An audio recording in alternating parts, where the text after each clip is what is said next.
Hey beautiful soul, welcome to my channel. If you're new here, I'm Sharon, and today we are going to dive into a Korean beauty foundation that has been getting a lot of buzz lately. The Chosungah Mega Fit Foundation Stick. What I have with me is the Glow series. It comes with 4 shades, and the one I'm using here is the light beige.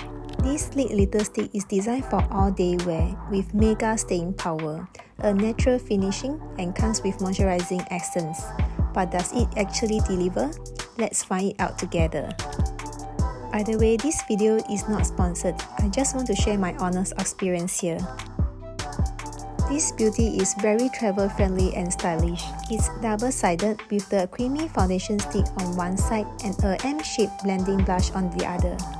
Everything you need for a quick on-the-go application. The brush is dense but soft, ideal for diffusing the product into the skin for a seamless finish. I'm pairing this foundation with a few of my go-to makeup products to show you how I create a soft everyday look. Stick around for the full tutorial. I will be going to try out the product now. The texture looks smooth and creamy. It promises long-lasting coverage with a flawless finish. I'm excited to see how this performs on my skin. It's blending out super easily. It actually feels really lightweight and not cakey at all. And the texture feels soft and moisturizing on the skin. I did say it has a healthy glow, which I love. I'm applying it on one side of my face first so you can really see the difference in coverage and finish compared to the bare skin. I'm now going to complete the rest of my face so you can see the full effect. I find that the foundation sticks offers medium coverage that is easily buildable, so you can layer it up depends on the look you are going for. I really like how the brush is closely packed with bristles. It's dense enough to blend smoothly, yet soft enough to feel comfortable on the skin, especially around the delicate areas. I can see my skin glowing. It blends so easily into the skin. It really melts into the skin beautifully, almost like a second skin. Even though the formula is quite moisturizing, I find it works really well for combination skin, especially when paired with a setting powder to balance out any shine. It has a really blendable consistency, smooth, seamless, and beginners friendly. It spreads evenly and blends in with minimum effort. It's easy to use even if you are new to makeup. You don't need any advanced skill or tools to get good results. I'm almost finishing. And just like that, I've achieved a beautiful finish using the foundation. Up next, I'll be applying a touch of concealer to the under eye area for a little more coverage. But feel free to skip this step if you prefer a lighter look. I'm using the Innisfree Light Fitting Concealer. It provides good coverage and non-cakey on the skin. I'm using my fingers to gently blend out. Just a little dab will do. Sometimes I feel that our hands can be the best makeup too. They warm up the product and blend it even better than a brush. And the best thing is, it's always available to us.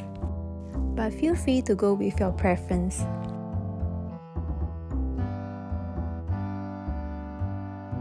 Next, I will be applying the foundation powder from Skintific to achieve a more matte finish. It's a great powder that provides surprisingly good coverage even when using it on its own. This powder layering on top of the stick foundation helps mattify my skin and lock everything in place. I will start with gently dabbing the powder under my eyes, then moving on to the cheeks and forehead. I have combination skin, so these steps really helps to control the shine throughout the day for me, especially around my T-zone area. The powder helps control that without making my skin look too flat or cakey.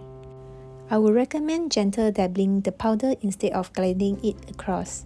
This helps to ensure that the makeup stays intact and also prevent powder stains from forming, especially on the nose area, which tends to shine easily.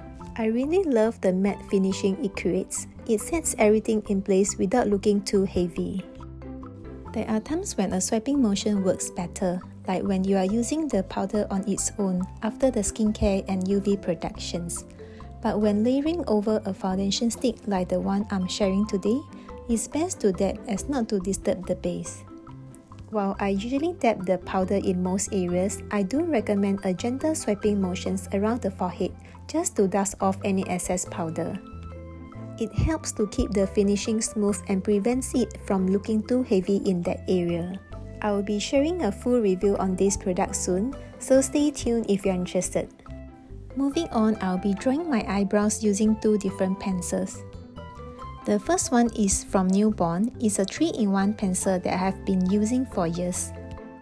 It comes with a pencil tip eyebrow powder with a sponge applicator to enhance the color, which I find it really useful. I usually start by applying the eyebrow powder first to enhance the color and better define the shape. This helps to save time as I don't need to fill in the entire brow with the pencil, just a few touch-ups for the precision.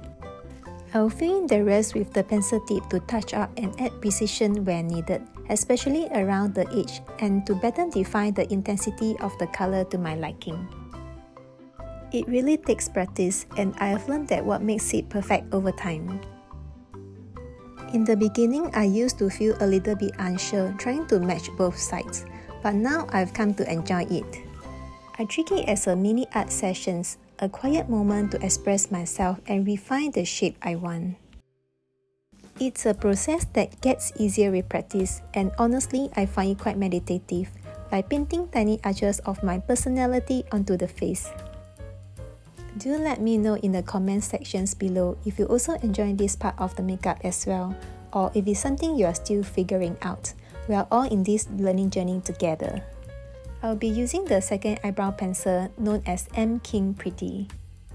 It has an ultra fine tip that makes defining the brow super easy. I actually found it on Shopee, and you can find similar pencils under other brands as well. The colors holds up nicely throughout the day without fading. If you are interested, I'll leave the links to both in the description below.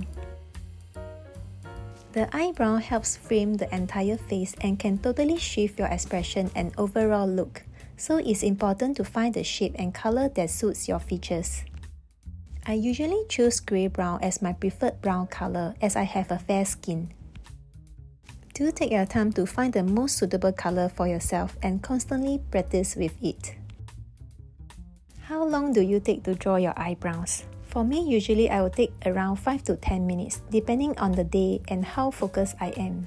I'd love to hear your experience. Do let me know in the comments below.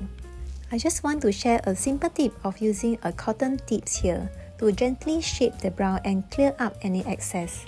It really helps to refine the shape and get that perfect brown look. Now I'll be using a contour stick in a darker shade to create a more defined nose bridge.